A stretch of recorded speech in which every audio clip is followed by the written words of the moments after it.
In the brightness of the wintry sun next morning, as it streamed over the breakfast table, Herbert laughed at his fears. There was an air of prosaic wholesomeness about the room which it had lacked on the previous night, and the dirty, shriveled little paw was pitched on the sideboard with a carelessness which betokened no great belief in its virtues. "I suppose all old soldiers are the same," said Mrs. White. "The idea of our listening to such nonsense. How could wishes be granted in these days? And if they could, how could £200 hurt you, father?" "Might drop on his head from the sky," said the frivolous Herbert. "Morris said the things happened so naturally," said his father, "that you might, if you so wished, attribute it to coincidence." "Well, don't break into the money before I come back," said Herbert as he rose from the table. "I'm afraid it'll turn you into a mean, avaricious man, and we shall have to disown you." His mother laughed, and following him to the door, watched him down the road, and returning to the breakfast table, was very happy at the expense of her husband's credulity. All of which did not prevent her from scurrying to the door at the postman's knock, nor prevent her from referring somewhat shortly to retired sergeant majors of bibulous habits when she found that the post brought a tailor's bill. "Herbert will have some more of his funny remarks, I expect, when he comes home," she said, as they sat at dinner. "I dare say," said Mr. White, pouring himself out some beer, "but for all that, the thing moved in my hand, that I'll swear to." "You thought it did," said the old lady soothingly. "I say it did," replied the other. "There was no thought about it. I had just, what's the matter?" His wife made no reply. She was watching the mysterious movements of a man outside, who, peering in an undecided fashion at the house, appeared to be trying to make up his mind to enter. In mental connection with the £200, she noticed that the stranger was well dressed and wore a silk hat of glossy newness. 3 times he paused at the gate and then walked on again. The 4th time he stood with his hand upon it, and then with sudden resolution flung it open and walked up the path. Mrs. White at the same moment placed her hands behind her, and hurriedly unfastening the strings of her apron, put that useful article of apparel beneath the cushion of her chair. She brought the stranger, who seemed ill at ease, into the room. He gazed at her furtively and listened in a preoccupied fashion as the old lady apologized for the appearance of the room and her husband's coat, a garment which she usually reserved for the garden. She then waited as patiently as her sex would permit for him to broach his business, but he was at first strangely silent. "I was asked to call," he said at last, and stooped and picked a piece of cotton from his trousers. "I come from Ma and Megan's." The old lady started. "Is anything the matter?" she asked breathlessly. "Has anything happened to Herbert? What is it? What is it?" Her husband interposed. There, mother," he said hastily. "Sit down and don't jump to conclusions. You've not brought bad news, I'm sure, sir," and he eyed the other wistfully. "I'm sorry," began the visitor. "Is he hurt?" demanded the mother. The visitor bowed in assent. "Badly hurt," he said quietly, "but he is not in any pain." "Oh, thank God," said the old woman, clasping her hands. "Thank God for that. Thank—" She broke off suddenly as the sinister meaning of the assurance dawned upon her, and she saw the awful confirmation of her fears in the other's averted face. She caught her breath, and turning to her slower-witted husband, laid her trembling old hand upon his. There was a long silence. "He was caught in the machinery," said the visitor at length, in a low voice. "Caught in the machinery," repeated Mr. White, in a dazed fashion. "Yes." He sat staring blankly out at the window, and taking his wife's hand between his own, pressed it as he had been wont to do in their old courting days nearly 40 years before. "He was the only one left to us," he said, turning gently to the visitor. "It is hard." The other coughed, and rising, walked slowly to the window. "The firm wished me to convey their sincere sympathy with you in your great loss," he said, without looking round. "I beg that you will understand I am only their servant and merely obeying orders." There was no reply. The old woman's face was white, her eyes staring, and her breath inaudible. On the husband's face was a look such as his friend the sergeant might have carried into his first action. I was to say that Ma and Megan's disclaim all responsibility, continued the other. They admit no liability at all, but in consideration of your son's services, they wish to present you with a certain sum as compensation. Mr. White dropped his wife's hand and, rising to his feet, gazed with a look of horror at his visitor. His dry lips shaped the words, "How much?" £200 was the answer. Unconscious of his wife's shriek, the old man smiled faintly, put out his hands like a sightless man, and dropped, a senseless heap, to the floor. Chapter 3. In the huge new cemetery some 2 miles distant, the old people buried their dead and came back to a house steeped in shadow and silence.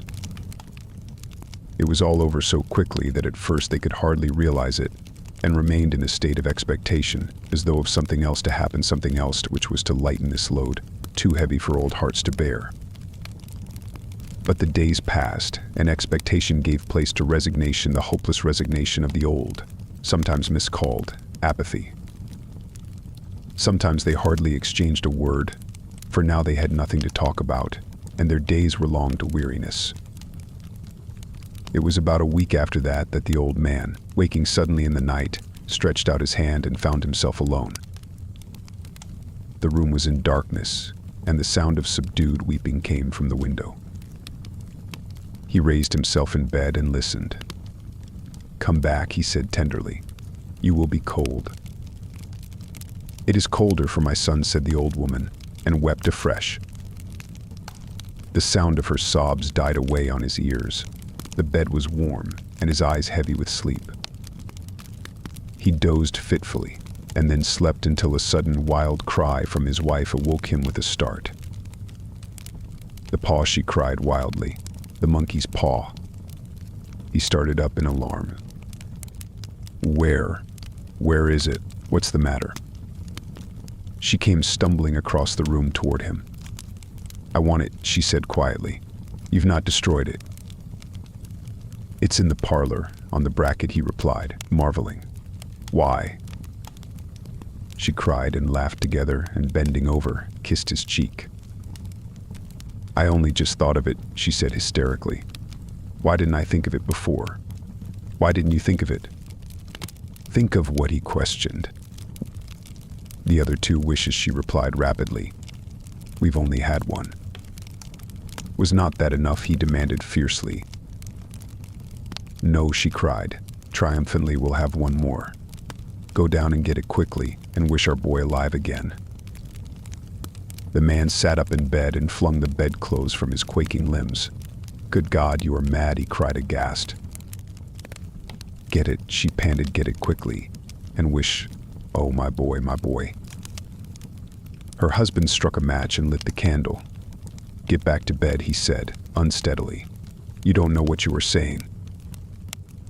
"We had the first wish granted," said the old woman, feverishly. "Why not the second?" "A coincidence," stammered the old man. "Go and get it and wish," cried the old woman, quivering with excitement. The old man turned and regarded her, and his voice shook.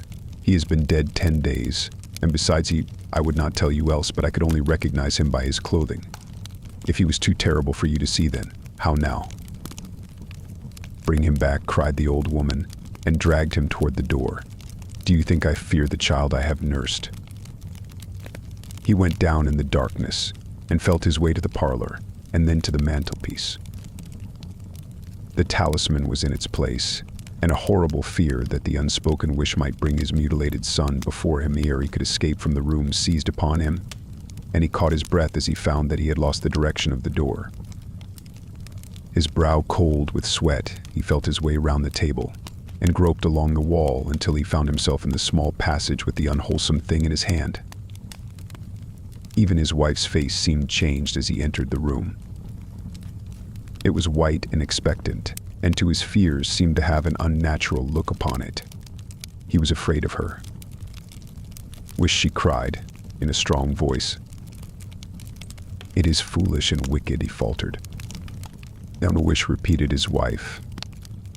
He raised his hand. "I wish my son alive again." The talisman fell to the floor, and he regarded it fearfully. Then he sank trembling into a chair as the old woman, with burning eyes, walked to the window and raised the blind. He sat until he was chilled with the cold, glancing occasionally at the figure of the old woman peering through the window. The candle end, which had burnt below the rim of the china candlestick, was throwing pulsating shadows on the ceiling and walls, until, with a flicker larger than the rest, it expired.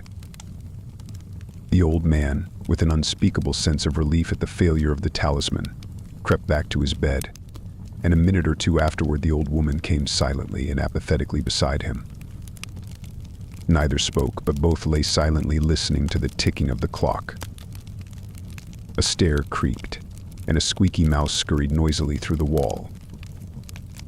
The darkness was oppressive, and after lying for some time screwing up his courage, the husband took the box of matches and, striking one, went downstairs for a candle. At the foot of the stairs the match went out, and he paused to strike another, and at the same moment a knock, so quiet and stealthy as to be scarcely audible, sounded on the front door. The matches fell from his hand. He stood motionless, his breath suspended until the knock was repeated. Then he turned and fled swiftly back to his room and closed the door behind him.